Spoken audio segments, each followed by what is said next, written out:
कभी सोचा है कि अगर आपको कोई कहे कि भारत देश में एक ऐसा गांव है जहां लोग अपने आप गायब हो जाते हैं और जहां मंत्र पढ़कर वाघ को वश में किया जाता है और उस गांव में आज भी काली जादू की परंपरा जिंदा है, तो ये सब सुनने के बाद क्या आप उस जगह और उस गांव को देखना चाहोगे?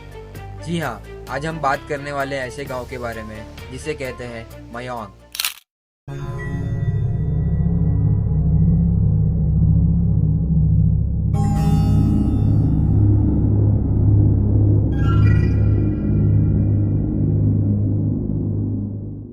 मयोंग एक रहस्यमय गांव है जो सदियों से भारत की काली विद्या की राजधानी के नाम से जाना जाता है।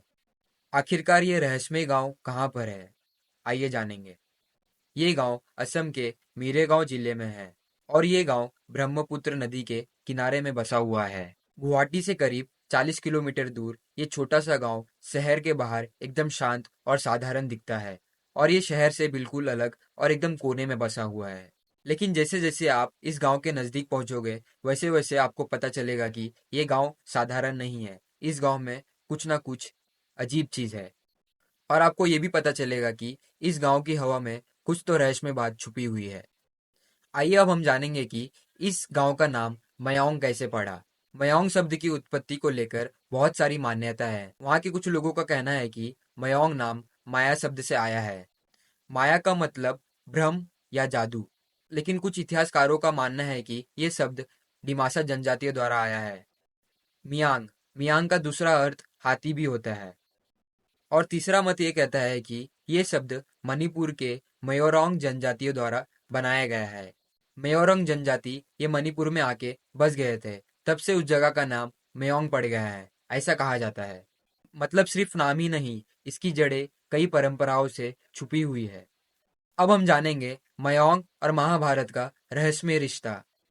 जैसे ही मैंने कहा मयोंग और महाभारत का रहस्यमय रिश्ता, कि आप सोचने लगेंगे कि ये इतना पुराना इतिहास कैसे हो सकता है। तो सुनिए। महाभारत में एक पात्र था, घटोत्कच। ये भीम और हिडंबा का बेटा था। कहा जाता है कि घटोत्कच ने युद्ध में जिस जादुई शक्तियों का उपयोग किया था, ये जादुई शक्ति मयोंग से ही आ रही थी। यानी ये जादू शक्ति मयोंग में ही छुपी हुई थी। ये गांव उस समय भी तंत्र मंत्र और जादू का गढ़ माना जाता था। इस गांव में बहुत सारे ब्लैक मैजिक भी होते थे और बहुत सारे लोग इस गांव से सीख कर पूरे भारतवर्ष में चले जाते थे ब्लैक मैजिक करने को। तो आप इमेजिन कर सकते हैं कि इतने पुराने इतिहास में भी ये गांव तंत्र मंत्र और जादुओं का केंद्र माना जाता था। तो सोचिए ये गांव कितना पुराना और कितना खतरनाक होगा। इस गांव से एक और बात जुड़ी हुई है। ऐसा कहा जाता है कि इस गांव में मुगल की सेना अपने आप गायब हो गई थी। आइए जानते हैं ये कहानी क्या है। इतिहास में एक ऐसी भी घटना दर्ज है जिसे सुनकर आप हैरान हो जाएंगे। 1330 ईस्वी सन में जब मुगल की सेना मयांग पहुंचती है और जंगल के रास्तों में घुसती है, तब करीब 1 लाख सैनिक रहस्यमय तरीके से गायब हो जाते हैं। और ये कैसा होता है ये किसी को आज तक पता नहीं चला है। और वो 1 लाख सैनिक कहाँ गए ये आज तक किसी को पता नहीं चला है। और किसी को भी पता नहीं चला ये कैसे हुआ, क्यों हुआ और कब हुआ। कुछ लोग कहते हैं कि ये सिर्फ मयांग के तांत्रिकों का एक मंत्र क्रिया था। सोचिए सिर्फ एक मंत्र क्रिया 1 लाख सैनिकों को गायब कर दिए, तो पूरा गांव कितना डेंजर होगा। आइए अब हम जानेंगे ब्लैक मैजिक और उनकी मान्यता के बारे में। मयांग में ब्लैक मैजिक कोई कहानी नहीं है, बल्कि उस गांव के सभी लोगों का एक महत्वपूर्ण हिस्सा है। वहाँ के लोग आज भी प्राचीन तंत्र और तांत्रिक कर्मकांड और जड़ी बूटियों का उपयोग कर कर इलाज करते हैं और कहते हैं कि यहाँ एक लुप्त होने वाला मंत्र है जिसे पढ़ते ही आदमी अचानक गायब हो जाता है। और कुछ मंत्र ऐसे भी हैं जिसे पढ़कर जानवरों को अपने वश में किया जा सकता है। जी आप सही सुन रहे हैं। इस गांव में यह मंत्र को पढ़कर बहुत सारे वाघ, हाथी और पक्षियों तक को वश में किया गया है। आइए अब हम जानेंगे वाघ से रक्षा करने वाले मंत्र के बारे में। ये किस्सा बहुत ही मशहूर है। मयांग गांव के एक तांत्रिक ने एक मंत्र पढ़ा था। ये मंत्र वाघ से बचने के लिए था। एक बार हुआ ऐसा कि मयांग गांव में एक वाघ आ गया था और उससे सभी लोग डर गए थे और परेशान हो गए थे। उसने यहाँ वहाँ हड़कंप मचा दिया था। तब उस गांव के एक तांत्रिक ने एक ऐसा मंत्र पढ़ा जिससे वाघ उस तांत्रिक के वश में आ गया। ये सब होने के बाद वहाँ के लोग कहते हैं कि उस तांत्रिक बाबा ने वाघ को अपना संरक्षक बना लिया था। वाघ उनकी हर एक बात सुन रहा था और मान रहा था। क्या ये सच है या फिर एक झूठी बातें है? अब इसका उत्तर तो सिर्फ मयोंग के जंगलों में ही स्थित है।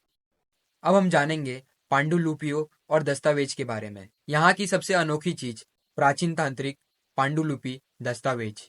इस दस्तावेज में गुप्त मंत्र और जड़ी बूटियों से इलाज और यहाँ तक कि मानवीय बलों के अनुष्ठानों का उल्लेखन किया गया है।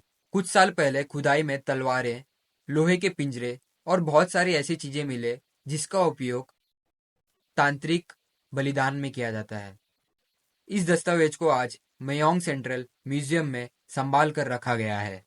साल 2002 में सरकार ने मयोंग में एक म्यूजियम बनाया। इस म्यूजियम में ब्लैक मैजिक से जुड़े हुए बहुत सारी किताबें, प्राचीन तंत्र मंत्र और खुदाई में निकले गए तलवारें और लोहे जैसे पिंजरे और तंत्र बलिदान में उपयोग किए गए सभी चीजों को वहां पर रखा गया था। जो भी इस म्यूजियम में जाता है वहां पर रखी ये सारी चीजें उसे सोचने पर मजबूर कर देती है कि इतिहास कितना गहरा और रहस्यमय है। अब आप लोग सोच रहे रहेंगे क्या ये वैज्ञानिक रूप से संभव है? इसका सीधा जवाब है नहीं। इनमें से कई बातों का कोई भी वैज्ञानिक प्रमाण नहीं है। इस पर मयोंग के लोग कहते हैं कि जरूरी नहीं कि हर चीज को विज्ञान से नापा जाए, कुछ चीजों को अनुभव से भी नापा जा सकता है। आइए अब हम जानेंगे आधुनिक मयोंग और उसकी नए पहचान के बारे में। आज का मयोंग धीरे धीरे एक टूरिस्ट प्लेस बन रहा है। यहाँ के लोग आज भी आयुर्वेद बनाते हैं और बहुत सारे तंत्र मंत्रों से बहुत सारी बीमारियों का इलाज करते हैं। यहाँ के लोगों ने अपनी संस्कृति को आज भी जीवित रखा है। ये गांव अब तंत्र मंत्र का डरावनी जगह नहीं बल्कि एक गहरा इतिहास बन गया है और यहाँ पे बहुत सारे लोग आते हैं और इस जगह के बारे में जानते हैं। मयोंग एक गांव नहीं है बल्कि एक जीवित मिथक है। मयोंग एक ऐसा स्थान है जहां तंत्र मंत्र ने विज्ञान को ये सोचने पर मजबूर कर दिया है कि कभी कभी विज्ञान किसी चीज को माप नहीं सकती। शायद हम कभी नहीं जान पाएंगे कि ये सारी बातें सच है या सिर्फ एक कल्पना है, लेकिन ये तो तय है मयांग गांव आपको एक रहस्यमय दुनिया में ले जाता है जहाँ का हर पेड़, हर नदी और हर पत्थर कोई ना कोई कहानी जरूर बताता है। तो आपको ये जानकारी कैसी लगी? अगर आपको ये जानकारी अच्छी लगी तो हमारे चैनल कहानी और स्टोरी को सब्सक्राइब जरूर कीजिएगा। मेरी कोशिश पसंद आई तो इस वीडियो को लाइक और शेयर जरूर कीजिएगा। मैं फिर मिलूंगा आपको एक नए वीडियो में। तब तक के लिए बाय। जय हिंद, जय भारत।